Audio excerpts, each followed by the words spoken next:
Hello students, இதுவரை நம்ம unit 1ல என்ன பார்த்தோம் அப்படின்னா basic structure of a power system பார்த்தோம். நெக்ஸ்ட் வந்து per phase analysis, per unit analysis இது ரெண்டுக்குள்ள டிஃபரன்ஸ் பார்த்தோம். அதுக்கப்புறம் ரெண்டில் எது பெஸ்ட் அப்படின்னு அனலைஸ் பண்ணிவிட்டு பெர் யூனிட் அனாலிசிஸ் பற்றி ஃபுல்லாகவே நம்ம பார்த்துக்கிட்டு இருந்தோம். ஓகே, நெக்ஸ்ட் ஸ்டெப்பு பார்த்தீங்க அப்படின்னா யூனிட் 2 பவர் ஃப்ளோ அனாலிசிஸ் தான் மெயினாக பார்க்க போகிறோம். நம்ம ஏன் பெர் யூனிட் சிஸ்டம் போனோம், பெர் யூனிட் சிஸ்டமில் ரியாக்டன்ஸ் டயக்ராம் போட்டோம். அதுக்கப்புறம் பார்த்தீங்கன்னா அந்த யூனிட் 1லே செகண்ட் ஆஃப் பார்த்தீங்கன்னா பஸ் அட்மிட்டன்ஸ் மேட்ரிக்ஸ் ஒன்று வந்து எழுதணும். ஓகே, பஸ் அட்மிட்டன்ஸ் மேட்ரிக்ஸ் எழுதுனதோட ரீசனே பார்த்தீங்கன்னா பவர் ஃப்ளோ அனாலிசிஸ் பண்ணுறதுக்காக தான். ஸோ யூனிட் 2ல் ஃபுல்லாகவே பார்த்தீங்கன்னா power flow analysis or load flow analysis வந்து பார்க்க போகிறோம். சரியா? ஸோ இந்த லோட் ஃப்ளோ அனாலிசிஸில் நமக்கு என்னென்ன டாபிக்ஸ் இருக்குது அப்படின்னா bus classification, then formulation of load flow problem in polar coordinates, power flow solution using Gauss-Seidel method, handling of voltage controlled buses, power flow solution by Newton-Raphson method. Okay, so இதான் நமக்கு syllabus. ஒரு power flow analysis பண்ணணும் அப்படின்னா நமக்கு வந்து கண்டிப்பாக Y bus matrix வேணும். அதுக்கப்புறம் அதிலிருந்து நம்ம சால்வ் பண்ண ஸ்டார்ட் பண்ணணும். சரிங்களா? So power flow analysis or load flow analysis அப்படின்னா என்னங்கிறத நம்ம அடுத்து பார்க்கலாம். ஸோ இதுக்கு பார்த்தீங்கன்னா நியூமரிக்கல் மெத்தட்ஸ் தான் நம்ம சால்வ் பண்ண வேண்டியிருக்கும். ஃபஸ்ட்டு பார்த்தீங்கன்னா நம்ம ஒரு அசம்ஷனில் தான் ஸ்டார்ட் பண்ண போகிறோம். இந்த மெத்தடில் ஃபுல்லாமே பார்த்தீங்கன்னா அசம்ஷனில் தான் ஸ்டார்ட் பண்ணுவோம். காஸ்-சீடல் மெத்தட் அப்படின்னு நீங்கள் படிச்சிருப்பீங்க நியூமரிக்கல் மெத்தட்ஸில். காஸ்-சீடல் மெத்தடில் பொறுத்தளவு பார்த்தீங்கன்னா ஒரு ஃப்ளாட் வோல்டேஜ் ஸ்டார்ட் அப்படின்னு ஒரு பாயிண்ட் சொல்லுவாங்க. ஸோ அது வந்து உள்ள சிலபஸ் பார்க்கும்போது உங்களுக்கு தெரியும். ஓகே, சிலபஸில் ஒவ்வொரு டாப்பிக்காக நம்ம படிக்கும்போது உங்களுக்கு வந்து கிளாரிஃபை ஆகும். ஃப்ளாட் வோல்டேஜ் ஸ்டார்ட் அப்படிங்கிறது வோல்டேஜ் வந்து நம்ம அசம்ஷனில் தான் நம்ம பண்ண போகிறோம். 1 அப்படின்னு வச்சுட்டு தான் நம்ம பண்ண போகிறோம். ஏன்னா நம்ம பெர் யூனிட் அனாலிசிஸ் தானே பண்ணிகிட்டு இருக்கோம். ஸோ 1 அப்படின்னு நம்ம வோல்டேஜை வந்து செட் பண்ணிவிட்டு நம்ம அனலைஸ் பண்ண போகிறோம். சரிங்களா? ஸோ அதுக்கு முன்னாடி பஸ் கிளாசிஃபிகேஷன் என்னென்ன இருக்குது அப்படிங்கிறத பார்த்துட்டு ஒவ்வொரு பஸ்ஸுக்கும் பார்த்தீங்கன்னா ஒரு சில பேராமீட்டர் கொடுத்துருப்பாங்க, ஒரு சில பேராமீட்டர் வந்து கொடுத்துருக்க மாட்டாங்க. அது எல்லாமே பார்த்துட்டு தான் நம்ம வந்து பவர் ஃப்ளோ அனாலிசிஸ்க்குள்ளே போக முடியும். ஓகே, ஸோ நியூமரிக்கல் மெத்தட்ஸில் நமக்கு மொத்தம் 3 மெத்தட் வந்து கிளாசிக்கலாக வந்து சால்வ் பண்ணுவாங்க. ஒன்று காஸ்-சீடல் மெத்தட், இன்னொன்று நியூட்டன்-ராப்சன் மெத்தட், அடுத்தது பார்த்தீங்கன்னா ஃபாஸ்ட் டீகப்பிள் மெத்தட். நம்ம சிலபஸில் 2 மெத்தட் இருக்குது, காஸ்-சீடலும் நியூட்டன்-ராப்சன் மெத்தட். ஓகே, ஸோ இதில் ஃபஸ்ட்டு பவர் ஃப்ளோ ஸ்டடி அப்படின்னா என்னென்னு பார்க்கலாம். பவர் ஃப்ளோ ஸ்டடி அப்படிங்கிறது இப்போ நான் பேராமீட்டர் சொன்னேன் இல்லையா? இப்போ இந்த பவர் ஃப்ளோ அனாலிசிஸில் சம் பேராமீட்டர்ஸ் இருக்குது. என்னென்ன பேராமீட்டர் அப்படின்னா வோல்டேஜ், பஸ்ஸோட வோல்டேஜ், தென் டிரான்ஸ்மிஷன் லைனோட பவர் ஃப்ளோஸ், தென் லைன் லாஸஸ். ஓகே, ஸோ இந்த பேராமீட்டர்ஸை பற்றி அனலைஸ் பண்ணக்கூடிய ஒரு ஸ்டடி தான் வந்து பவர் ஃப்ளோ ஸ்டடி அப்படின்னு சொல்லுவாங்க. ஓகே, இதில் வந்து பார்த்திங்கன்னா நிறைய மெத்தட்ஸ் இருக்கு இல்லையா? அந்த மெத்தட்ஸை பேஸ் பண்ணி நம்ம வந்து பவர் ஃப்ளோ ஸ்டடி வந்து பண்ண போகிறோம். ஓகே, இதில் என்னென்ன பேராமீட்டர்ஸ்லாம் கிடைக்கும், that informations that are obtained from the load flow study. Load flow ஸ்டடியில் என்னென்ன இன்ஃபர்மேஷன்லாம் கிடைக்கும் அப்படின்னா ஃபஸ்ட்டு பாயிண்ட்டு நம்ம சொல்லக்கூடிய பேராமீட்டர்ஸ். ஓகே, பஸ்ஸோட வோல்டேஜ் அப்படின்னு சொன்னோம் இல்லையா? ஸோ வோல்டேஜ் அப்படின்னா இது வந்து ஒரு காம்ப்ளெக்ஸ் நம்பராக இருக்கும். அந்த காம்ப்ளெக்ஸ் நம்பரில் மேக்னிடியூட் அண்ட் ஃபேஸ் ஆங்கிள் ரெண்டுமே இருக்கும். ஓகே, நெக்ஸ்ட்டு வந்து transmission line flow. Transmission line flow அப்படின்னா real power and reactive power flow. Then line losses, what are the line losses will happen in that condition. Okay, then next one we can find the initial condition of a system when the transient behavior of the system is to be studied. Okay, when we are going for a transient study, the initial conditions can be solved using load flow study. Okay, so these are the information that can be obtained from load flow study. Okay, then next, need for power flow study. Why we are going for power flow study? That means to decide the best operation of existing system. Okay, we can decide the best operation in which condition the existing system will work, so that we can decide. The next one, for planning the future expansion of the system. And now the Indian power system having IEEE 66 bus bar system. If our Indian bus bar system expands to a next IEEE standard, that we need a planning. So for planning the future expansion of the system, we need a power flow study. Then for designing the new power system,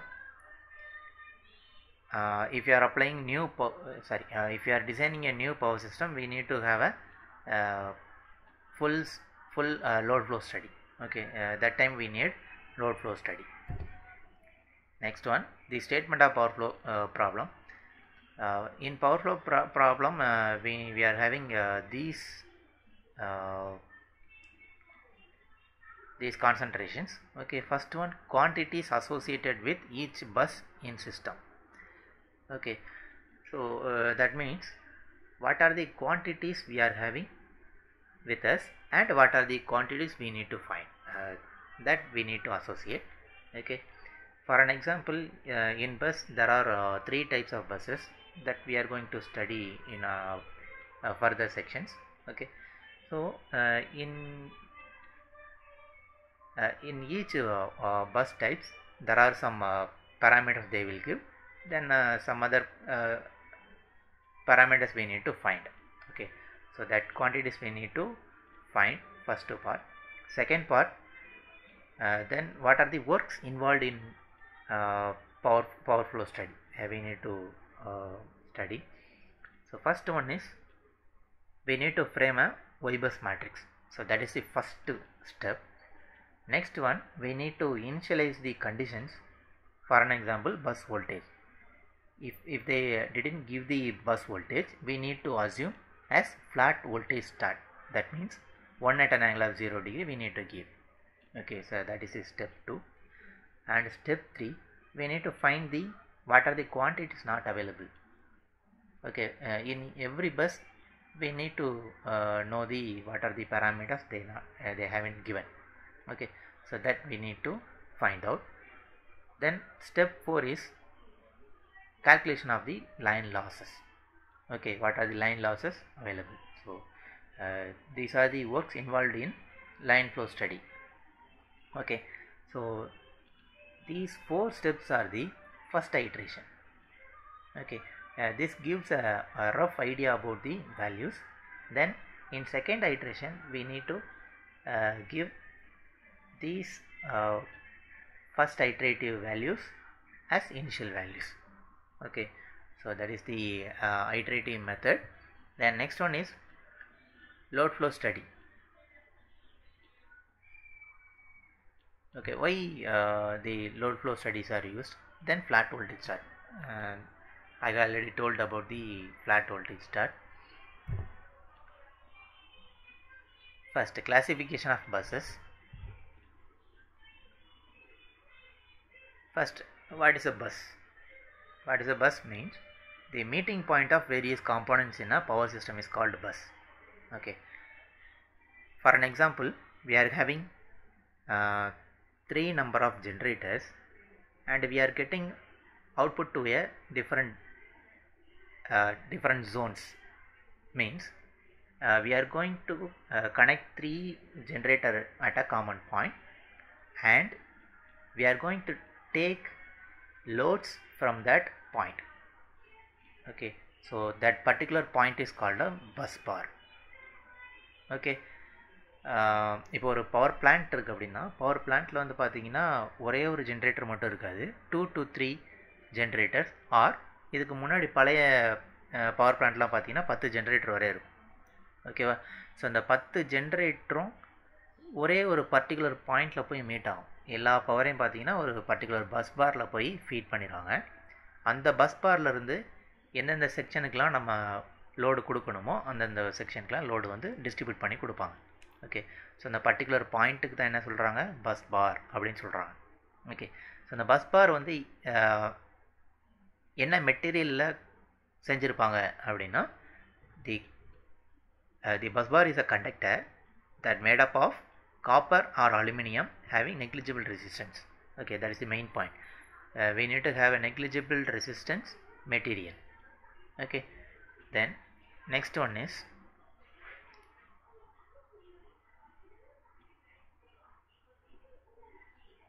ஒரு சில bus பாரில் பார்த்தீங்க அப்படின்னா power வந்து inject பண்ணுவாங்க. Okay, ஏன் அப்படின்னா அந்த லைன் லாஸஸ் இருக்குது பார்த்தீங்களா, அந்த லைன் லாஸஸை ஃபுல்லாமே நெக்லெக்ட் பண்ணுறதுக்காக. ஓகே, ஸோ இதுதான் பஸ் பாரோட ஒரு சின்ன இன்ட்ரொடக்ஷன். நெக்ஸ்ட் வந்து என்னென்ன கிளாஸிஃபிகேஷன் இருக்குது அப்படின்னு பார்க்கலாம். ஸோ கிளாஸிஃபிகேஷனில் first classification slack bus.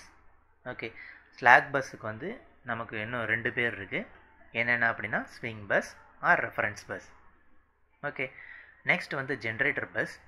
Generator பஸ்ஸுக்கு இன்னொரு பேர் இருக்குது, voltage control bus. Okay, voltage control bus or PV bus. சரியா? நெக்ஸ்ட் வந்து லோட் பஸ். லோட் பஸ்க்கு இன்னொரு பேர் என்ன அப்படின்னா பிக்யூ பஸ். ஓகே, இந்த பிவி பஸ் பிக்யூ பஸ் அப்படின்னு ஏன் பேர் வந்து அப்படிங்கிறது உங்களுக்கு இதை பார்த்தாலே தெரியும். என்னென்ன பேராமீட்டர் வந்து ஸ்பெசிஃபை பண்ணியிருக்காங்க. ஒரு லோட் ஃப்ளோ ப்ராப்ளம் அப்படின்னா இந்த பேராமீட்டர்ஸ்லாம் இருக்கும். ஓகே, ஸோ பிவி பஸ்ஸில் பார்த்தீங்க அப்படின்னா P and V they will specify, and in PQ bus they will specify P and Q.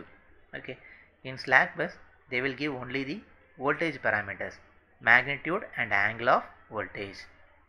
Then we need to find the power flow, how much power is flowing from slack bus. Okay, that is real power and reactive power. In generator power, generator bus, P and V values are given, and the Q and angle of voltage should be found. Then in load bus they will give power values, real power and reactive power. Then we need to find the bus bar voltage and angle. Okay, so ஒரு இதை எப்படி ஞாபகம் வச்சுக்கலாம் அப்படின்னா, ஒரு generator அப்படின்னா ஜென்ரேட்டரில் P bar F control, Q bar V control, இதை ஞாபகம் வச்சுக்கோங்க. ஸோ அதில் பார்த்தீங்கன்னா ரியல் பவரும் வோல்டேஜும், நம்ம வோல்டேஜ் வந்து கான்ஸ்டண்ட்டாக மெயின்டைன் பண்ணணும் ஜென்ரேட்டரில். ஸோ அதுக்கு ஏற்ற மாதிரி பார்த்தீங்கன்னா நமக்கு பி வந்து வேரி ஆகும். ஓகே, ஸோ இதில் பவர் அண்ட் வோல்டேஜ் கொடுத்துருப்பாங்க பிவி பஸ். லோடில் பார்த்தீங்க அப்படின்னா லோடு அப்படிங்கிறது இன் டர்ம்ஸ் ஆஃப் பவரில் வந்து மென்ஷன் பண்ணியிருப்பாங்க அதோட ரேட்டிங்கை. ஓகே, ஸோ அந்த ரேட்டிங் வந்து பவரில் மென்ஷன் பண்ணியிருப்பாங்க. ஸோ பவர் வேல்யூஸ் மட்டும் நமக்கு இருக்குது அப்படின்னு ஞாபகம் வச்சுக்கோங்க. ஓகேவா? ஸ்லாக் பஸ்ஸை பொறுத்தளவு பார்த்தீங்க அப்படின்னா, ஸ்லாக் பஸ் வந்து எதுக்காக வந்து கன்சிடர் பண்ணுறாங்க, அதோட இம்பார்ட்டன்ஸ் என்ன அப்படின்னா, ஸ்லாக் பஸ்ஸை வந்து இப்போது எல்லா பஸ் பார்லேயுமே எவ்வளோ கன்சம்ஷன் நடக்குது, எவ்வளோ ஜென்ரேஷன் நடக்குது எல்லாமே சொல்லிக்கிட்டு இருப்போம். லாஸஸை வந்து நம்ம கன்சிடர் பண்ணவே மாட்டோம். டிரான்ஸ்மிஷன் லைனில் எவ்வளோ லாஸஸ் இருக்குது அப்படிங்கிறத கன்சிடர் பண்ணவே மாட்டோம். ஸோ அதை காம்பன்சேட் பண்ணுறதுக்குன்னே நம்ம என்ன பண்ணுவோம்னா ஜென்ரேஷன் வந்து பண்ணுவோம். ஓகே, ஸோ அது எவ்வளோ தூரம் நம்ம ஜென்ரேட் பண்ணணும், எவ்வளோ லாஸஸ், டோட்டல் லாஸஸ் இருக்குது, ஸோ இதை ஃபுல்லாமே நம்ம பார்க்குறதுக்காக தான் slack bus, swing bus or reference bus இதை வந்து நம்ம கன்சிடர் பண்ணுறோம். ஓகேவா? ஸோ டோட்டலாக ஒரு பஸ் பார்னு எடுத்துக்கிட்டால் இது இவ்வளோ பேராமீட்டர்ஸ் இருக்கும். Modulus of V, del, real power, reactive power. Okay, இதிலிருந்து கொடுத்துருக்கக்கூடிய பேராமீட்டர் தவிர என்னென்ன பேராமீட்டர் இருக்கோ அது எல்லாமே கண்டுபிடிக்கணும். ஓகே, ஸோ ஃபஸ்ட்டு ஸ்லாக் பஸ்ஸில் modulus of V and del are given. Then we need to find P and Q. Okay, in PV bus they have given P and modulus of V. We need to find Q and del. In load bus they have given P and Q. We need to find modulus of V and del. Okay, so these are the classification of buses. So we are having slack bus, generator bus and load bus. Slack bus can be called as swing bus or reference bus, and also the generator bus can be called as voltage control bus or PV bus. Load bus can be called as PQ bus. Okay, then why we need a slack bus? So I have already told that in transmission line we are having losses. To take into account these losses we are having slack bus. Okay, we know that the total power generator should be equal to total power consumed and losses. Okay, see, so the total power generator will be equal to the total power consumed plus losses. Okay, so losses should be considered. For that we need to have slack bus. Okay,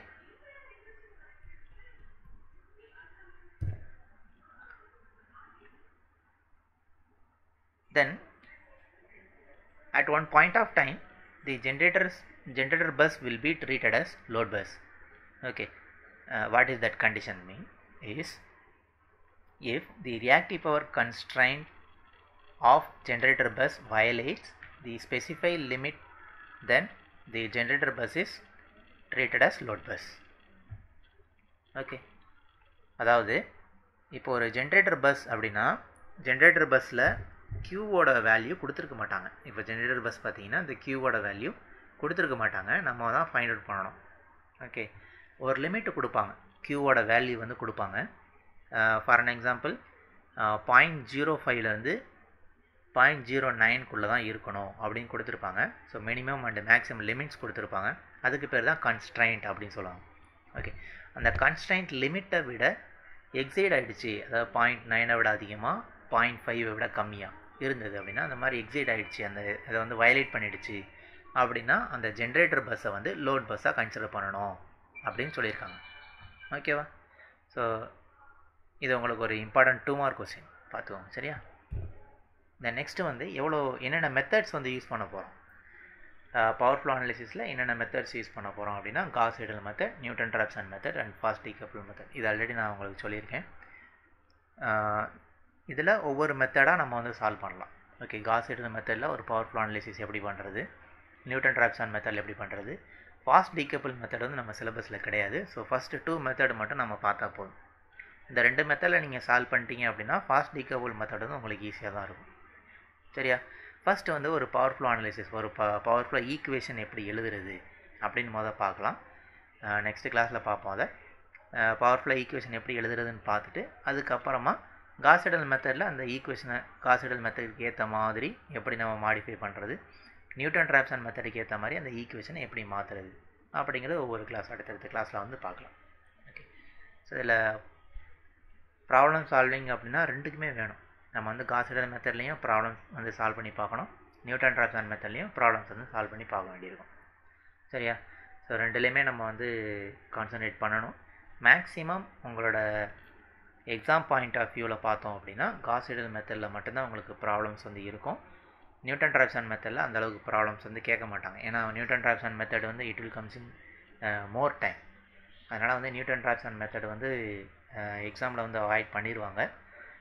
அதுக்காக நம்ம சிலபஸில் கொடுத்துருக்காங்க, பார்க்காம இருக்க முடியாது இல்லையா? So Newton Raphson method ப்ராப்ளம்ஸும் பார்த்துக்கலாம். சரியா?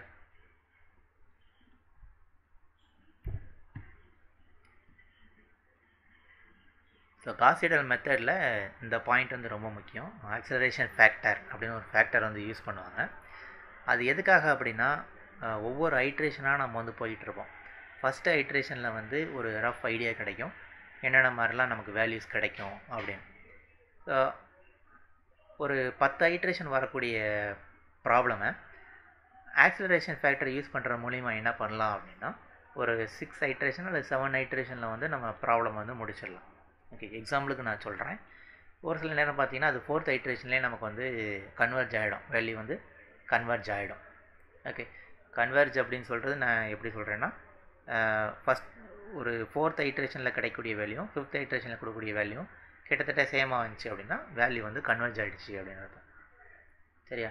ஸோ அது வந்து ஆக்சலரேஷன் ஃபேக்டர் வச்சு தான் நம்மளால் பண்ண முடியும். So acceleration factor or rate of கன்வர்ஜென்ஸை இன்க்ரீஸ் பண்ணும் அப்படின்னு சொல்லலாம். சரியா? அதில் வந்து ஆக்சலரேஷன் ஃபேக்டர் பார்த்தீங்கன்னா மேக்ஸிமம் 1.6 தான் நம்ம யூஸ் பண்ணுவோம். ப்ராப்ளத்தில் கொடுக்கல அப்படின்னா எடுத்து யூஸ் பண்ணுவோம். ஒரு சில நேரம் இந்த ஆக்சலரேஷன் ஃபேக்டர் வந்து யூஸ் பண்ண மாட்டோம். ஓகே, இப்போ பவர் ஃப்ளோ ஈக்குவேஷன்ஸ் எப்படி ஃப்ரேம் பண்ணுறது அப்படிங்கிறத நெக்ஸ்ட் கிளாஸில் பார்க்கலாம். Okay, thank you.